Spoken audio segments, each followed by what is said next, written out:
The Quennel. Nicholas Anelka scores in the 40th minute at Upton Park. The match is 3-3, tense, restless, every touch loaded with pressure. It should be just another equalizer in a mid-season scrap, but the celebration changes everything. Anelka runs to the edge of the pitch, raises one arm down and touches the opposite shoulder. The gesture is the Quennel, made famous by a French comedian repeatedly accused of anti-Semitism. Cameras capture it instantly, broadcast it globally within seconds. The goal disappears from the story. The gesture becomes the headline. Within hours, newspapers across Europe are calling it an inverted Nazi salute. Politicians, pundits, fan groups, and cultural commentators weigh in before the FA even speaks. The FA launches an investigation, not a routine one, but a full forensic review with cultural analysts, legal advisors, and external observers. The ruling is decisive. Aggravated discriminatory offense, a formal classification reserved for gestures tied to hate movements. There is no appeal. The verdict spreads faster than the match highlights. The punishment hits like a hammer. 5-match ban, £80,000 fine, mandatory education programs. But the damage extends far beyond the FA notice. West Brom's primary shirt sponsor immediately terminates its partnership with the club. Corporate image collapses faster than competitive form. The club realizes it is no longer dealing with a football incident, but a geopolitical one. Anelka's season ends in silence. He leaves England not with applause, not with farewell, but with doors closing behind him. The Quennel doesn't just cost him games, it ends his Premier League career outright. Football has seen aggressive celebrations, mocking celebrations, disrespectful celebrations. But this one crossed a line the sport refuses to blur. The T-sip. India versus Pakistan never exists as just football. Every pass carries history, borders, pride, scars. In 2019, the match is already tense before kickoff, the air thick with chants and national identity. Then Pakistan's Mohammad Abdullah scores a crucial equalizer. A goal in a rivalry like this is explosive, but the celebration is the spark in the powder room. Abdullah walks calmly to the corner, sits down and mimics sipping tea. No running, no shouting, just quiet, deliberate provocation.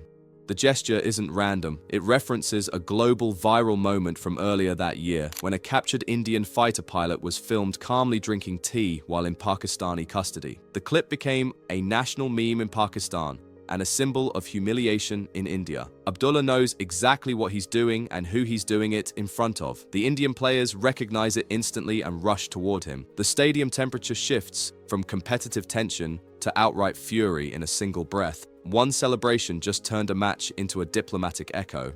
The referee reacts immediately. No hesitation, no discussion. Yellow card for calculated provocation, unsporting behavior with political intent. It's not about the tea, it's about context, message, power, and timing. The laws of the game are clear. The pitch is not a billboard for geopolitical mockery. Abdullah accepts the booking, expression unchanged, as if the reaction was part of the celebration itself. The symbol lands heavier than the goal. The clip spread across both countries within hours, turning a youth match into a national argument. It proved that even lower-level international games can't escape real-world history. When a celebration touches a geopolitical wound, the reaction is never just a yellow card, it becomes a statement. The Nazi salute, March 16th, 2013. AEK Athens are fighting for survival in a season collapsing under financial crisis, fan protests, and bitter tension. In the 84th minute, 20-year-old Giorgos Katidis scores the decisive goal, a moment that should have made him a hero. Instead, what follows ends his career. He turns toward the stands, lifts his right arm straight into the air, palm flat, the unmistakable Nazi salute. The stadium freezes. Cameras catch it instantly. There is no ambiguity, no misunderstanding, no room for interpretation. By the next morning, the Hellenic Football Federation issues a statement that shocks even those used to controversy. Katidis is banned for life from every Greek national team at every level. The club reacts just as fast. AEK terminates his contract, declaring the gesture an insult to the values and history of the club. After that moment, no major European club will touch him. Contracts disappear. Agents stop calling. The highlight reel ends with the salute every time someone searches his name. He does sign for lower league teams later, but the stadiums are small, the television cameras gone, the future closed. The apology never lands. The damage is irreversible. A single celebration didn't just cost him matches, it erased a career. In football, goals are remembered, but some celebrations are remembered longer. Why always me? October 23rd, 2011. Old Trafford, the Manchester derby with the entire country watching. Manchester City want to prove they aren't just the noisy neighbors anymore. They want to take the city by force. Mario Balotelli, already drowning in headlines about fireworks in his bathroom the night before, scores the opening goal with a calm finish. But instead of roaring or sliding or sprinting, he walks. Slow, composed. He lifts his shirt. Underneath, why always me? Not a question to the crowd, a message to the media. Law 4 of the game is merciless.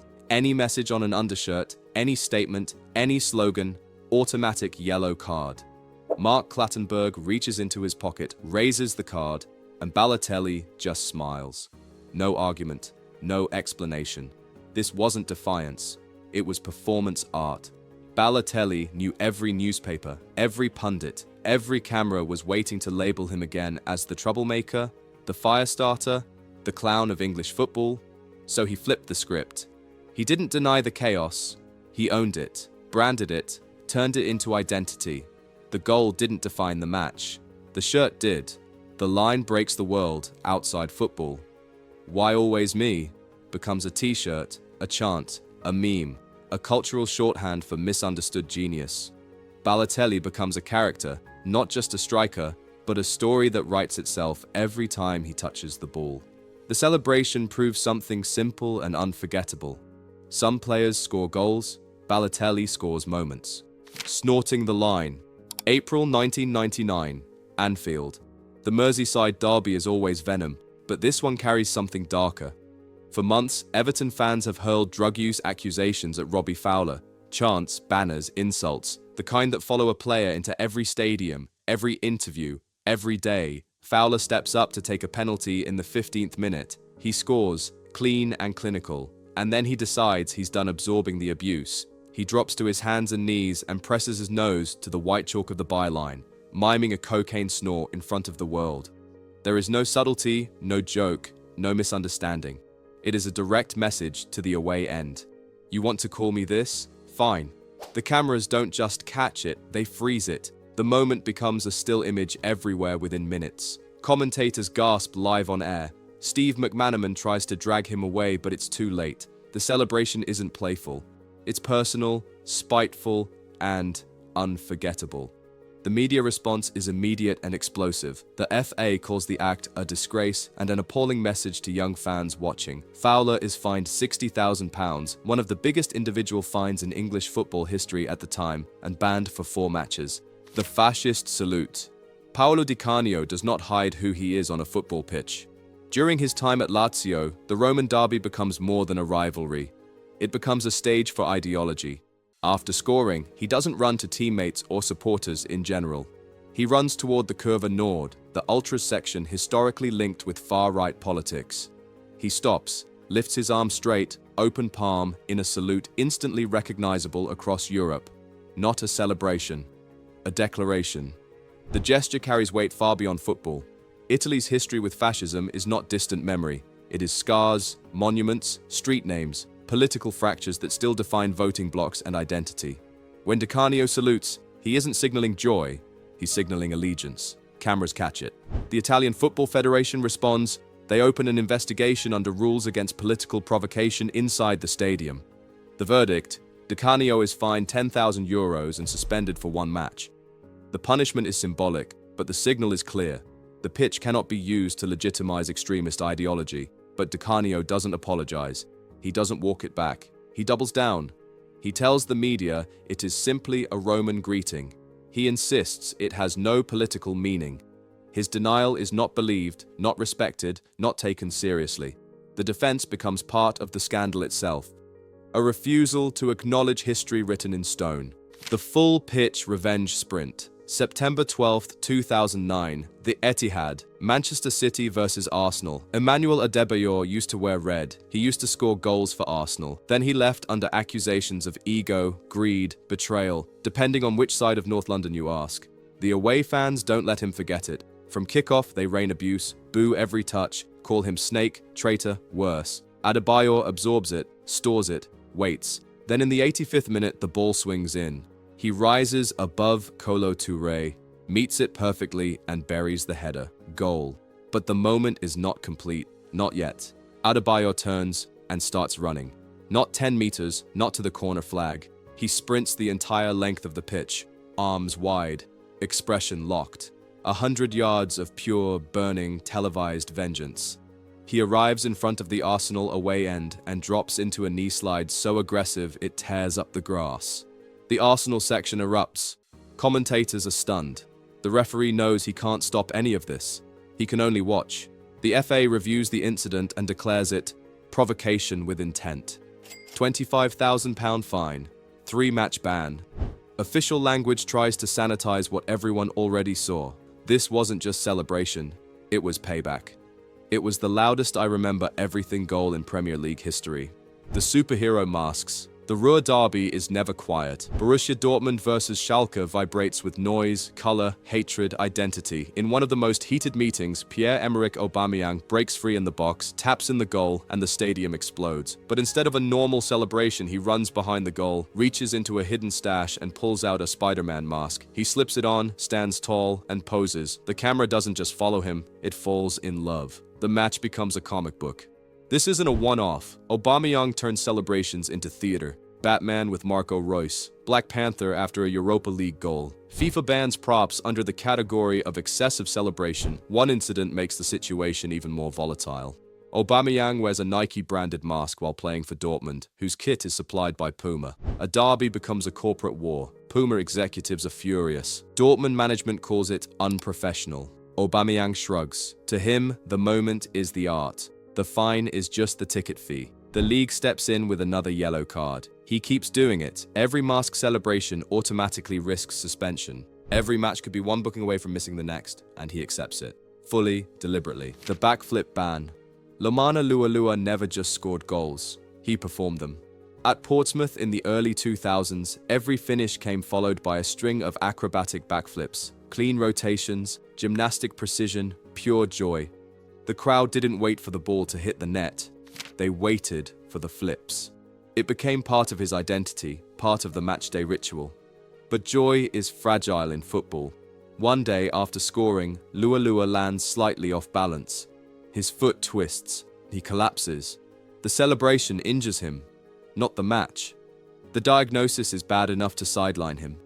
A player's own celebration has taken him out of the lineup, forcing the club into matches without one of their key attackers. The spectacle becomes a liability, not just emotionally, but financially. And so the club does the unthinkable. They ban their star from celebrating the way that made him beloved. No more flips, not one, not ever. The ban isn't just verbal, it comes with internal fines. Every attempt costs money, every instinct must be suppressed. Lualua scores, the crowd rises, and he pauses, muscles primed to leap, before freezing, lowering his arms, walking back to the center circle. Fans chant for flips, and he smiles but doesn't move. The celebration has become a ghost hovering above the stadium. The tragedy is simple and brutal. The club banned joy to protect the asset. Lualua is forced to choose between the celebration that made him iconic and the career that feeds him. The manager mock dive. October 28, 2012, Goodison Park. The Merseyside derby crackles before the whistle even blows. In the build-up, Everton manager David Moyes publicly calls Luis Suarez a diver, accusing him of embarrassing the game. The accusation sticks.